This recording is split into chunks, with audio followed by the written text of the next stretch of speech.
आपके साथ के वो तशरीफ़ लाएं। प्रोफेसर शफ़ी जतोई साहब एज ए चेयरपर्सन तशरीफ़ लाएं। Professor Sohail Akhtar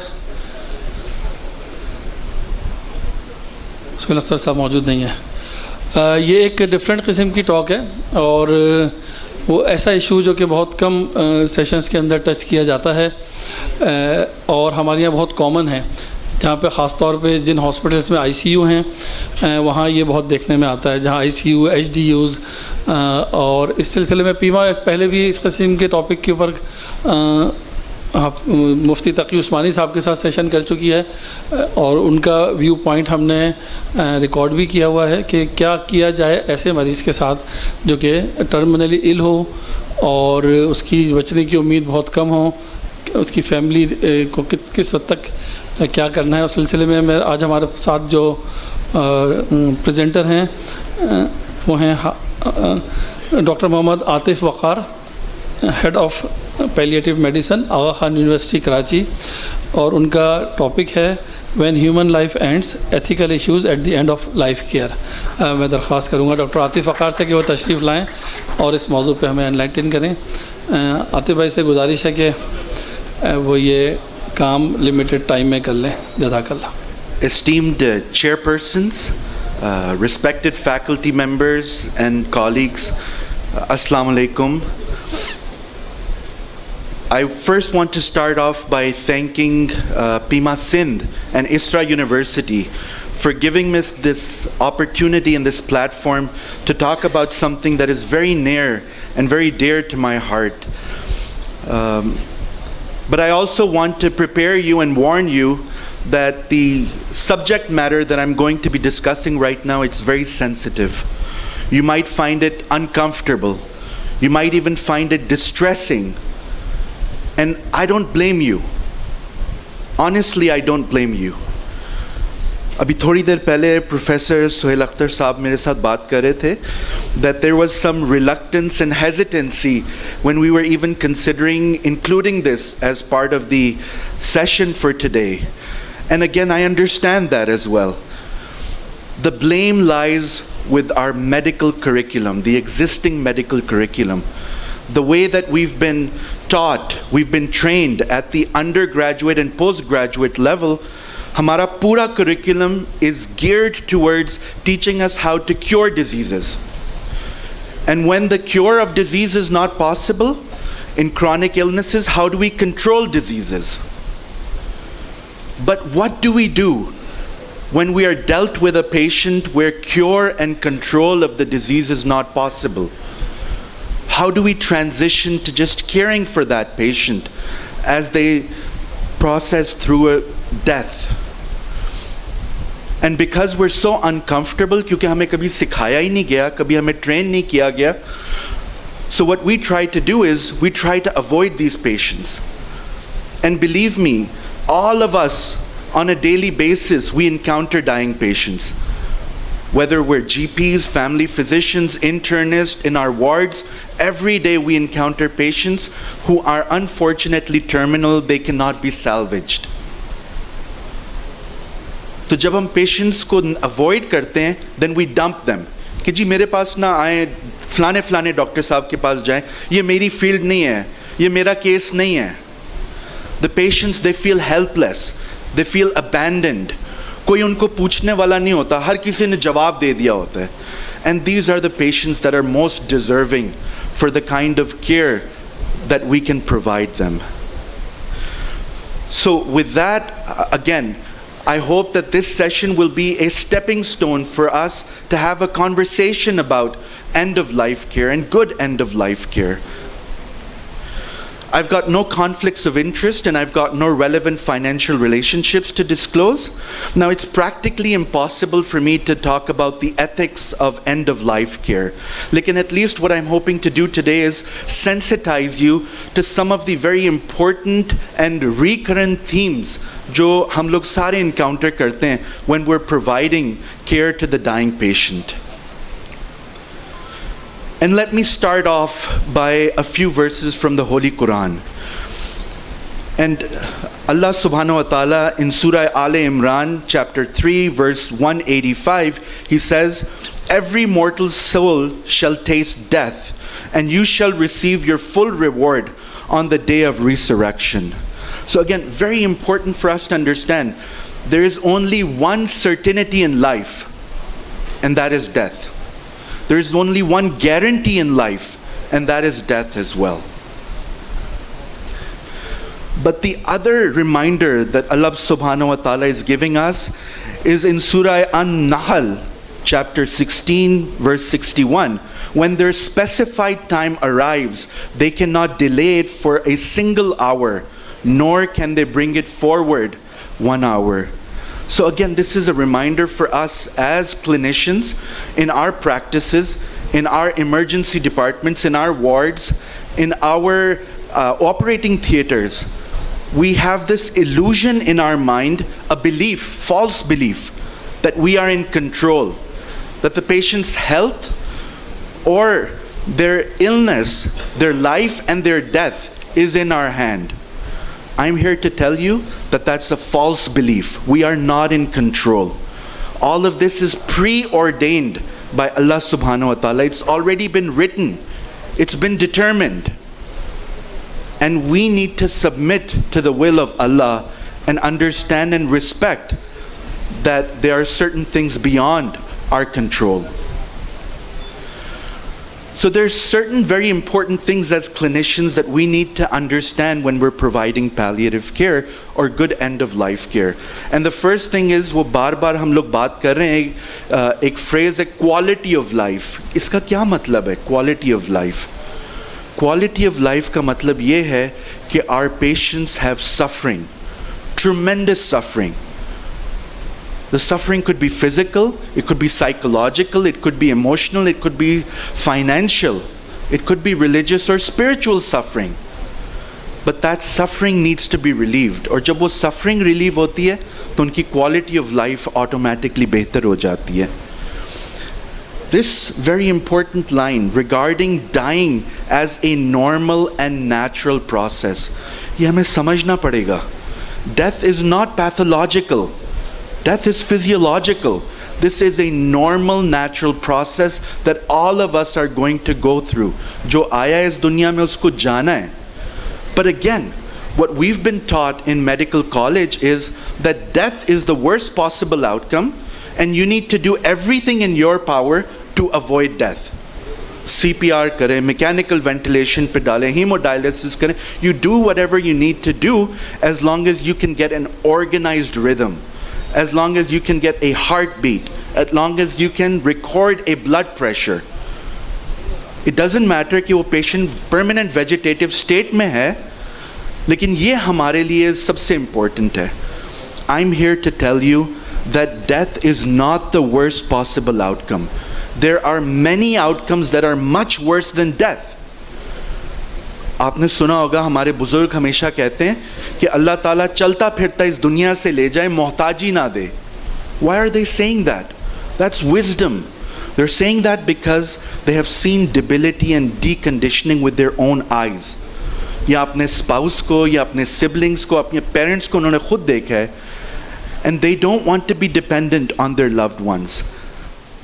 They don't want someone to wipe their bottom when they have become incontinent, when they have passed stool. It's a dignity issue for them. They would much rather die before they become dependent on their loved ones. And we need to understand and respect that as well. The third very important thing is, our goal is neither to hasten the dying process nor to prolong the suffering. तो क्या कहने की कोशिश कर रहे हैं? We are allowing the disease to take its natural course, and we are allowing a natural death. जब आप intervene करते हैं, whether it's mechanical ventilation, whether it's CPR, whether you're giving them inotropes and vasopressors, that is not normal. That is not natural.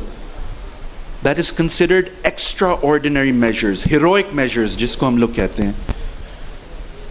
And what we're asking is, terminal patients, you have to understand, मैं सिर्फ terminal patients की यहाँ पे बात कर रहा हूँ, the patients who are dying, उनके अंदर Give them the dignity of a good death. Let them pass peacefully rather than inflict more suffering on them while they're dying. So there are 6 very important points that we need to understand when we're talking about providing good end-of-life care. And the first one is prognostication. That's the $1 million question. हमेशा आपके patients या उनके attendants आपसे ये सवाल पूछेंगे, doctor साहब कितना टाइम रह गया? And it's a very scary question to answer, but at the same time it's a very important question that they need information for. Why? Many times it's the breadwinner of the family who has inflicted now with a terminal illness. उनके बहुत सारी जिम्मेदारियां होती हैं, उनके दिमाग में कितनी सोचें हैं, मेरा घर कैसे चलेगा, मेरे छोटे बच्चे हैं उनका क्या होगा, and all of those things are running through the mind, which is why they're asking for that timeline. We have to be very careful when we're answering that question, and we always want to get as much information why they're asking that question. And I'll share you an example with you. मेरा एक patient था, metastatic lung cancer था, हमने उसको एलेक्टिवली hospital में admit किया उसका metastatic workup करने के लिए. तो मैं उसको गया विजिट करने के लिए, तो उसने कहा डॉक्टर साहब कितना टाइम रह गया?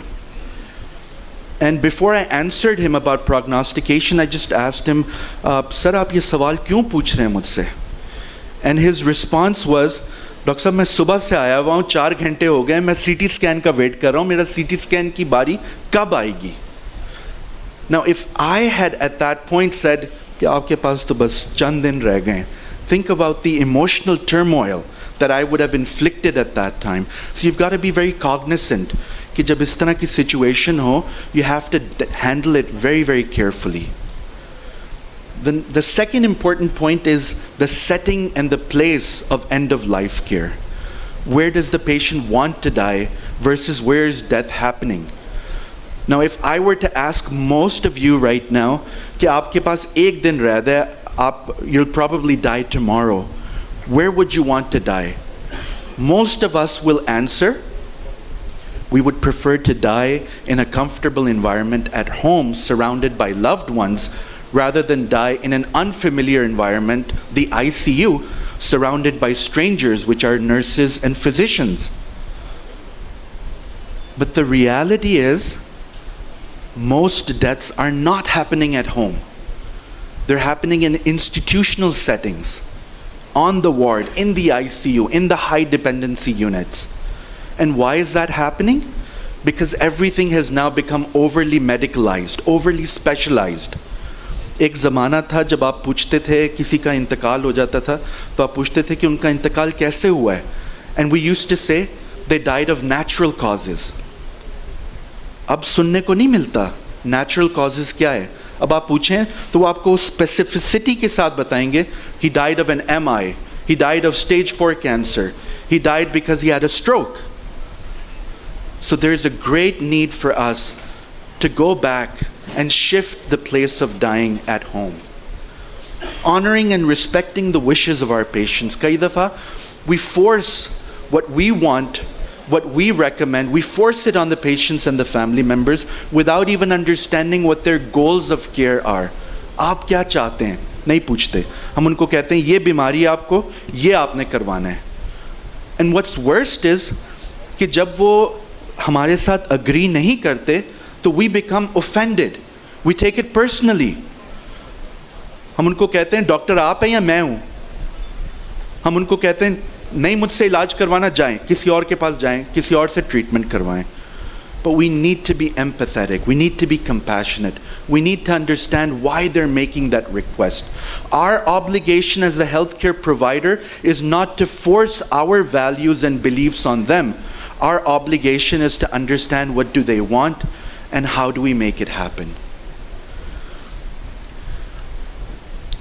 I wanted to share this very profound quote from Jalaluddin Muhammad Rumi back in the 13th century.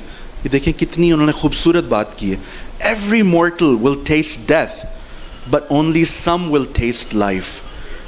और वो 13th century के अंदर he was talking about quality of life. So A question that comes up in our mind बार बार आता है और हम लोग बहुत परेशान होते हैं इसकी वजह से, हमें moral distress होता है इसकी वजह से कि क्या मैं कोई ट्रीटमेंट बंद करके मैं मरीज़ के साथ ज़्यादती तो नहीं कर रहा या कर रही, क्या मैं उनको कोई इंटरवेंशन ना दे के withhold करके am I doing something that is unethical?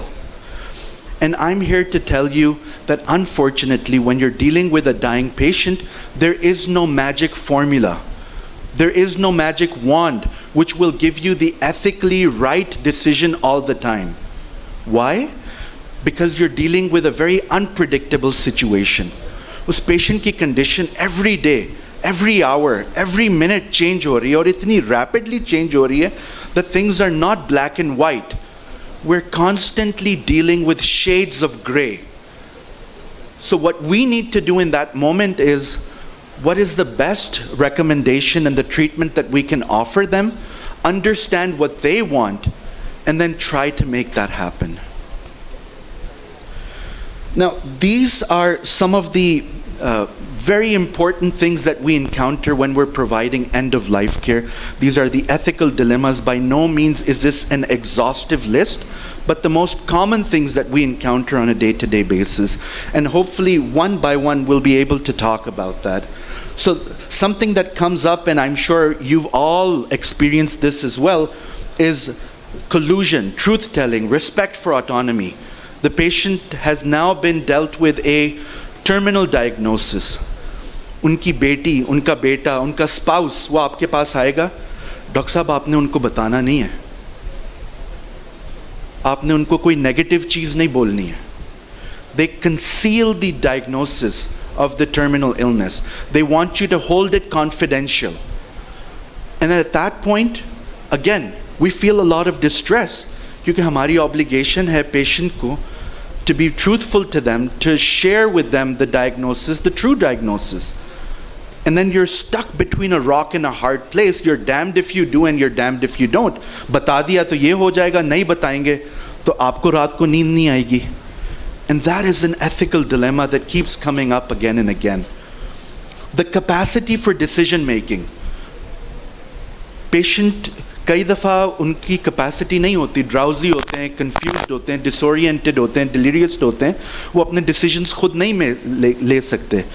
और कई दफ़ा even when they're alert and cognizant, हम फिर भी उनसे नहीं पूछते, हम किसी और से बात कर रहे होते हैं about their preferences for treatment, कि ये treatment करवाएं या ना करवाएं, ये दवाई दें, ये chemotherapy दें या ना दें. And we're bypassing them. And when we bypass them, एक और मुसीबत आती है. We love to talk about how the joint family system in Pakistan is a support structure. And it is, believe me, it is. लेकिन with that same joint family structure, बहुत सारे problems भी तो आती हैं. आपने आज उनके बेटे से बात की है पेशेंट के, उन्होंने उनके साथ आपने एक ट्रीटमेंट प्लान आउटलाइन किया and you've started to implement it.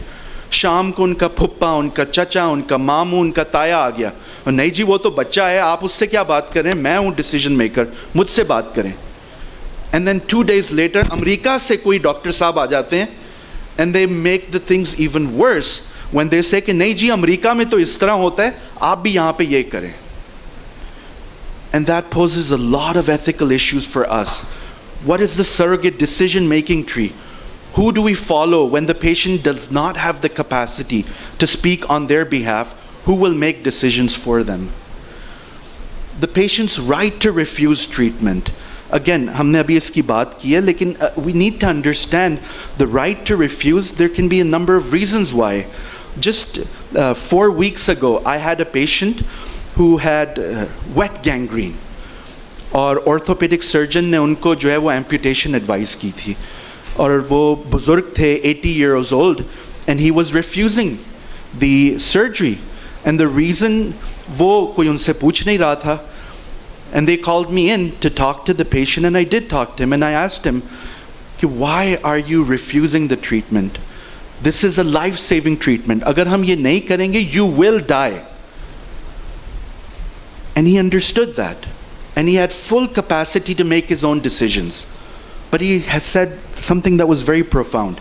He said, number one, I don't want any kind of debility. मुझे मोहताजी नहीं चाहिए.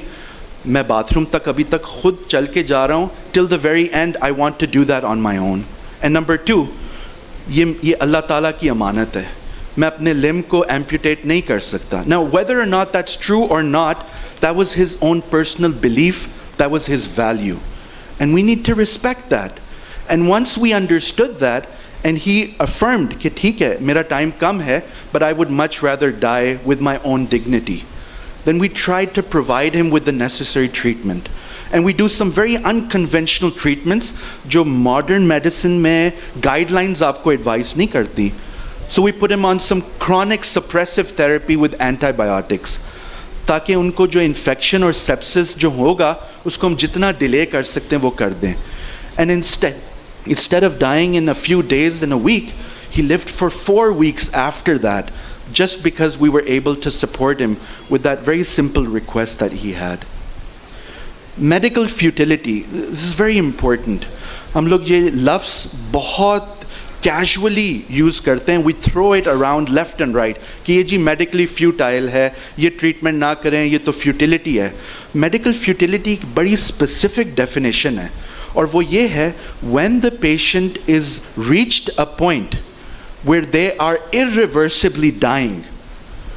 At that point, any kind of treatment will not yield a physiological benefit. तो उस point पे the treatment becomes optional. आप करें तो भी कोई फ़र्क नहीं पड़ेगा, आप नहीं करेंगे तो भी कोई फ़र्क नहीं पड़ेगा. Antibiotics दी तो भी कोई फ़र्क नहीं पड़ेगा, नहीं भी देंगे तो कोई फ़र्क नहीं पड़ेगा. So you can pick and choose. But you have to understand the patient has now reached the point where death is irreversible and you cannot salvage the patient. That is medical futility. Withholding and withdrawing life-sustaining treatments, a very important concept. Life-sustaining treatments जब हम कहते हैं तो कई दफ़ा हमारे दिमाग में CPR आता है, mechanical ventilation आता है, लेकिन those are just two. Hemodialysis is life support. Antibiotics is life support. Inotropes, vasopressors, these are life supports. Even artificial nutrition and artificial hydration, चाहे वो NG tube से करें, PEG tube से करें, आप IV peripheral access से करें, all of these are methods of artificial life prolongation. So that the question at hand is withholding. Withholding क्या होता है? Let's assume कि आप इमरजेंसी में हैं और इमरजेंसी के अंदर एक पेशेंट आया, उसको एंड स्टेज लिवर डिजीज़ है, एंड स्टेज लंग डिजीज़ है उनको, and he is struggling to breathe, और आपने उनको बताया कि मैकेनिकल वेंटिलेशन बहुत ज़रूरी है, और उन्होंने रिफ्यूज़ कर दिए, पेशेंट ने या उनके अटेंडेंट ने रिफ्यूज़ कर दिया कि हमने इनको वेंटिलेटर पे नहीं डालना, and a few hours later the patient dies. That is called withholding a treatment. Same scenario, same patient with end-stage lung disease, respiratory distress. आपने कहा वेंटिलेटर की इनको ज़रूरत, उन्होंने कहा जी बिस्मिल्लाह आप करें अभी वेंटिलेटर. आपने उनको इंट्यूबेट किया, आपने उनको ICU में भेज दिया. एक हफ्ता गुजर गया. Every day you're weaning him off, but the weaning trials are unsuccessful. And now the patient has now gone into multi-organ failure. You've deemed that the patient is not salvageable. You withdraw the ventilator at that point.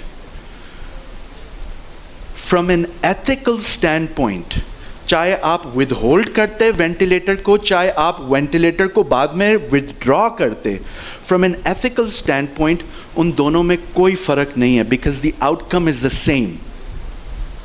But as clinicians, we know from a medical perspective, बहुत फर्क है, बहुत फर्क है. And the worst part about withdrawing treatment is जब आप एक दफ़ा कोई चीज़ स्टार्ट कर दें फिर उसको रिमूव करना बहुत मुश्किल होता है. Not just the ventilator. किसी की NG ट्यूब डाल के आपने फीडिंग स्टार्ट कर दी, अब वो NG ट्यूब निकालना बड़ा मुश्किल है, उसके लिए बहुत बड़ा जिगरा चाहिए. So the emotional and psychological burden and the toil that it takes, not just on the family members जिनको unfortunately ये decision लेना होता है, but as us, as clinicians and healthcare providers who are actively doing the withdrawal, हमारे ऊपर भी उसका बहुत ज़्यादा effect होता है. The last few important concepts is the doctrine of double effect, the principle of double effect. इसका क्या मतलब है? A single treatment or intervention may have two outcomes that will happen at the same time. One of those outcomes is a good outcome, one of the outcomes is a bad outcome, and both of them will happen. It's the intention with which you are performing the procedure, treatment, or intervention that ethically justifies any untoward effect that happens because of that. A common example is conjoined twins. जब हम उनकी surgery करते हैं, one of the fetuses, one of the babies is going to die for the other to survive. So you've got that good outcome and the bad outcome, but the intention is to preserve the life. Another issue that happens at end of life is the use of controlled substances, opioids, narcotics, benzodiazepines. We know that these medicines inherently have side effects. They can cause respiratory depression. They can increase or hasten the dying process. लेकिन हमारी intention ये नहीं है. Our intention is to relieve their suffering. लेकिन as a consequence of using morphine, if they die sooner, it is ethically justifiable and permissible. And before I end, I want to leave you with this, again, very profound quote by Rabindranath Tagore. And just look at what he's saying over here. Death is not extinguishing the light. It is putting out the lamp because the dawn has come. Think of life as a journey. And death is not the end. It's just one of those points where you're transitioning before you go to the hereafter. So with that, I come to the conclusion of my talk. I'd be very happy to take any questions or comments.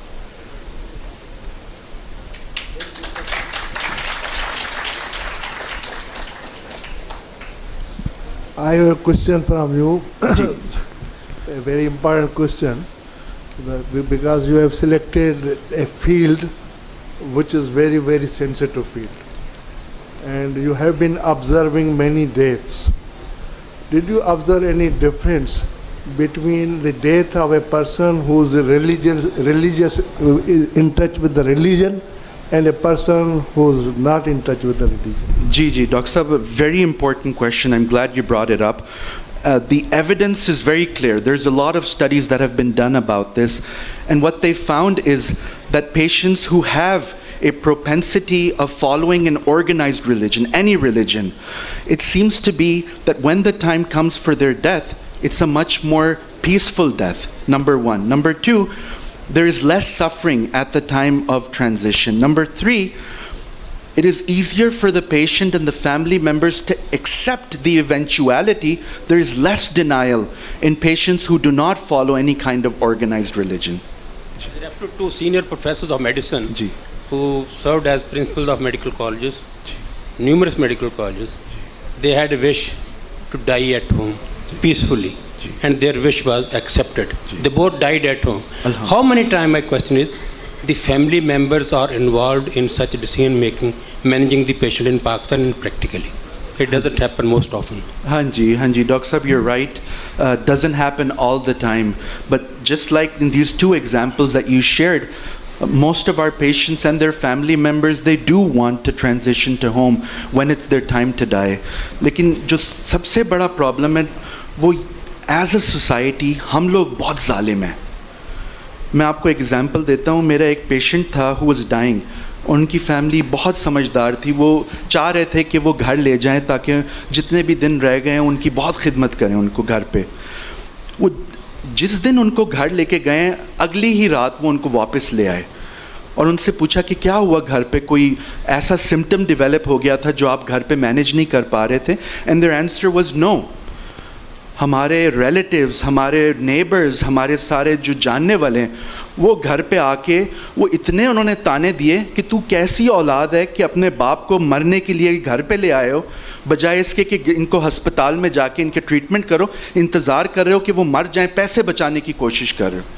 So we as a society we're very unforgiving. और हमारी जो ज़बान है, unfortunately, वो हम किसी की ज़बान रोक नहीं सकते. जिसका जो दिल करता है वो कहता है, without understanding what the consequences are going to be on the bereaved loved ones. उनके बारे में नहीं कोई सोचता. So I appreciate that you brought that up. Thank you. जी. Sir, I have a question. Time की कमी की वजह से इसको रिस्ट्रिक्ट करना पड़ेगा। डॉक्टर आतिफ, आपकी टॉक ऐसी थी कि जिस पे पूरा सेमिनार होना हो सकता है। आधे घंटे की टॉक में तो ये नहीं कवर होगा। रफ़ी भाई साहब की इजाज़त से मेरा ख्याल है इसको कंक्लूड करते हैं। बस सिर्फ इतना कहूँगा कि ये टॉपिक ऐसा है कि हम में से ज़्यादातर इससे नाबलद हैं और हमारे हज़ारों लाखों मरीज़ों का बहुत फ़ायदा होगा अगर हम सब भी इससे अवेयर हो जाएं और कम से कम जितने हेड ऑफ़ द डिपार्टमेंट से वाइस चांसलर्स यहाँ बैठे हैं अपने इदारों में इस टॉपिक को एक्सपर्ट्स के ज़रिए, मेरा ख्याल है स्टूडेंट्स के लिए भी, ख़ुद के लिए भी। बहुत शुक्रिया आपका। Thank you. I will only say कुल्लु नफ्सिन ज़ायक़तुल मौत, इस पे आप तवज्जो दें, सारी चीज़ें समझ में आ जाएंगी और इंशाअल्लाह ताला जो एंड होगा बेहतर होगा। दो चीज़ें इंसान के लिए ज़रूरी है, सेहत और सुकून। तो मैं दो फरमान कोट करूँगा, एक अल्लाह सुब्हानहू का, एक अपने नबी अलैहिस्सलाम का। अल्लाह सुब्हानहू फरमाते हैं अल्लज़ीना आमनू व तत्मइन्नु कुलूबुहुम बिज़िक्रिल्लाह, अल्लाह बिज़िक्रिल्लाह तत्मइन्नुल कुलूब।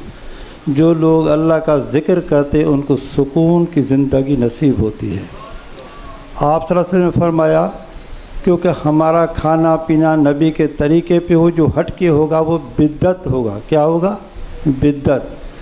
अम्मा आयशा फरमाती है कि आप सल्लल्लाहु अलैहि वसल्लम ने फरमाया कि मेरी वफ़ात के बाद पहली बिद्दत जो मेरी उम्मत करेगी वो पेट भर के खाना खाएगी, सुन्नत के हिसाब से नहीं खाएगी। तो अगर आप सुन्नत के हिसाब से खाना खाएं, एक हिसाब पेट भर लें, एक हिसाब खाली, एक पानी, ये अमल करके देखें तो आपकी सेहत भी होगी, अल्लाह का ज़िक्र करेंगे तो सुकून भी होगा। दो चीज़ों में, नबी के तरीके पे और अल्लाह के फरमान पे। खुदा करे कि हम इस पे अमल करने की तौफीक